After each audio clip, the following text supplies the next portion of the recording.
Halo YouTube, baik bersama gua di sini dan mudah-mudahan kalian selalu diberikan kesehatan. Nah, hari ini gua bakalan nge-review motor punya temen gua ini.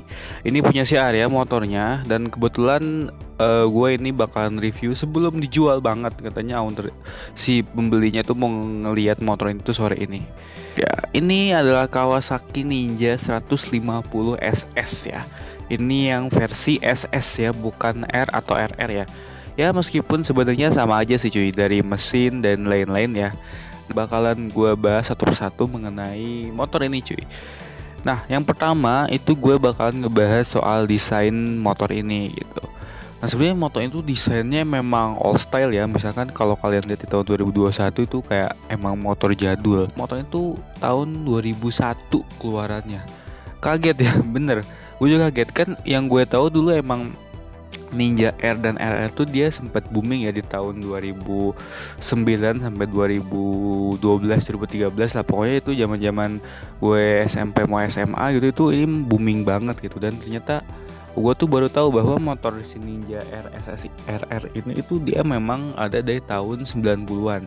Ini satunya produksi tahun 2001.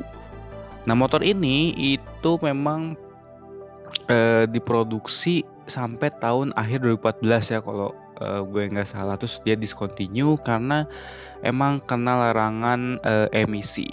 Nah balik lagi ya tadi ke desainnya, memang sebenarnya yang khas dari Ninja SS itu sebenarnya ya batoknya ya cuy. Di batoknya itu dia bulat, jadi kesan oldnya tuh dapet. Beda sama R ya yang memang bentuknya kayak alien gitu. Nah kalau misalkan kita lihat dari throw, tangki itu semuanya sama plek ya, kecuali si karburator ya. Kalau di data sih kalau Ninja SS tuh pakai Mikuni VM28, sedangkan yang R pakai Keihin PWL26. Dan R itu udah oil injector. Nah apakah Ninja R itu dikeluarin merupakan versi modernnya dari versi S ya? Mungkin kalau di zaman dulu ya kelihatan lebih modern ya bentuk batok R. Tapi kalau sekarang kan orang-orang cenderung ke arah neo sport, neo sport gitulah anjay. Jadi kalau menurut gue sih jadi asa kerenan Ninja SS ya, soalnya lampunya tuh bulat, bisa jadi bahan cafe racer banget cuy. Nah lanjut, kita bakal bahas tentang tenaga dari ini motor. Nah ini memang ini sektor yang paling utama nih dari motor ini yang bakalan gue bahas. Ini tenaganya ini anjing banget ini ya. Balik ke tahun 2000-an 2010-an ya, ini memang sebenarnya kalau di compare sama motor-motor legend dua tak Honda gitu ya, kayak NSR, Suzuki RGR, Yamaha, ini beberapa sih ada yang bilang masih kalah. Tapi di zaman gua dulu waktu SMP, lu bayangin cuy, saingan motor ini itu sama Satria F, Vixen, CB150 yang Thailand gedingan, tahu nggak? Terus CB150R, di mana dari segi power ini menang mutlak. Bayangin, gue juga kaget gitu. Motor ini itu powernya hingga 30 PS. Bayangin di zaman gua dulu SMP, zaman 4 tak 150 cc, 30 pas itu rata-rata motor 2,5 satu silinder, beneran. Kita lihat CBR 250 yang satu silinder, itu aja 27, 28.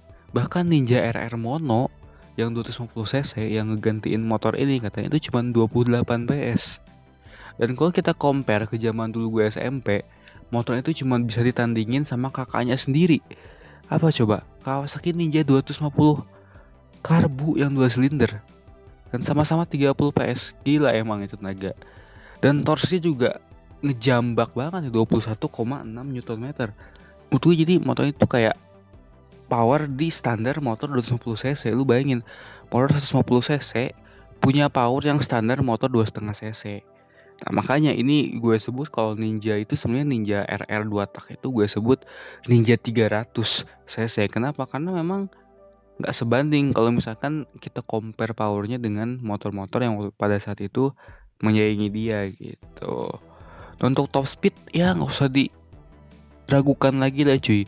Coba komen top speed komen kalian di bawah menggunakan Ninja 2 tak ini. Soalnya nih, ini limiternya sampai 200. Nah, gue penasaran nih, kalian tuh pernah sampai berapa aja pakai motor ini. Jujur kalau motor 150 cc pada umumnya 4 tak itu top speednya paling maksimal di 135an ya cuy. Gue bahkan ngebahas fitur yang nganganin banget dari motor ini dan sekaligus berbahaya nih cuy bagi beginner zaman dulu SMP gue ya. Itu adalah fitur Super Kips ya, HSAS. Dan ini bukan sistem semacam kayak power valve ya. Memang semua motor 2 tak sih pada zamannya itu punya fitur kayak gini gitu. Kalau sekarang mungkin ini mirip-mirip sama VVA nggak sih? VVA ya you know lah, sistem produk mirip nggak sih ya?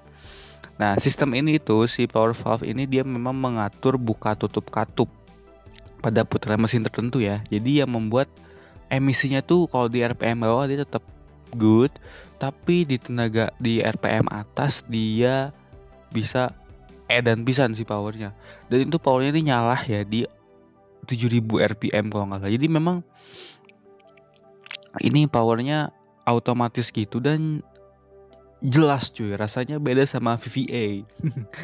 Ya yang udah pernah nyobain pasti tahu lah, ini emang beda banget ya. Kalau gue nyobain VVA sama Super Kips tuh beda banget. Gimana kan kalian pasti udah, kalau misalkan yang pernah naik motor itu kasih tahu lah jambakan setan itu yang disebut jambakan setan udah sampai RPM 7000 itu RPM langsung naik cepet. Jadi kalau lagi naik motor ya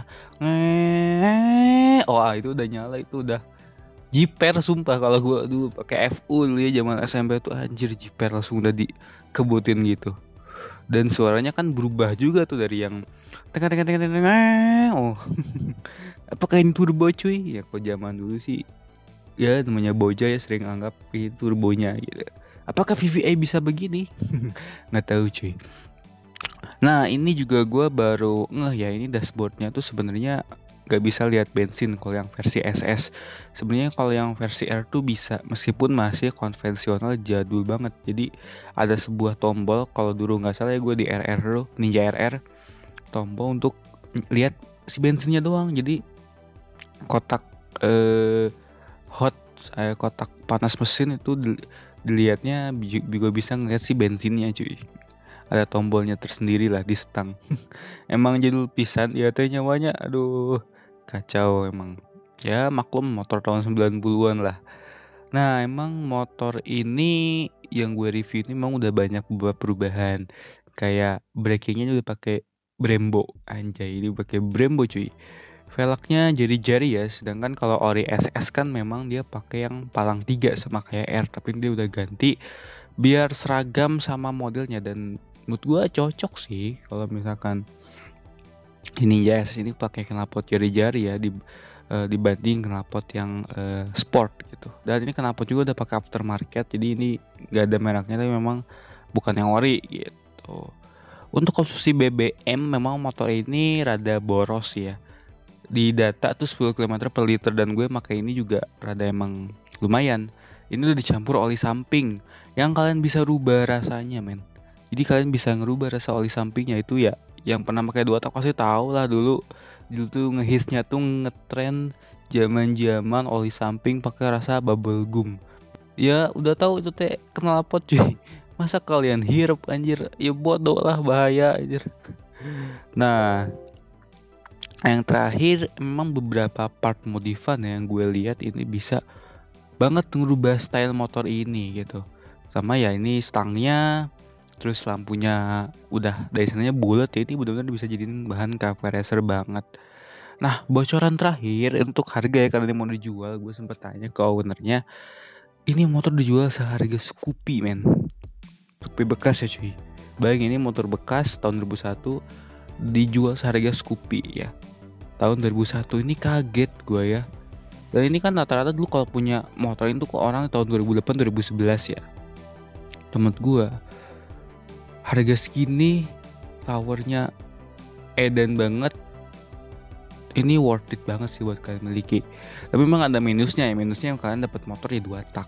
Ya mungkin bagi para pecinta motor 2 tak atau para kolektor, menurut gue ini motor masih worth it banget sih untuk bisa dimiliki gitu ya. Kenang-kenangan aja lah zaman boy dulu kan anjay. Nah, gimana sih menurut kalian? Apakah kalian tertarik untuk beli Ninja SS legenda, ya gue sebut legenda, di tahun 2021 ini? Oke, komen di bawah cuy. Thank you, jangan lupa subscribe dan like.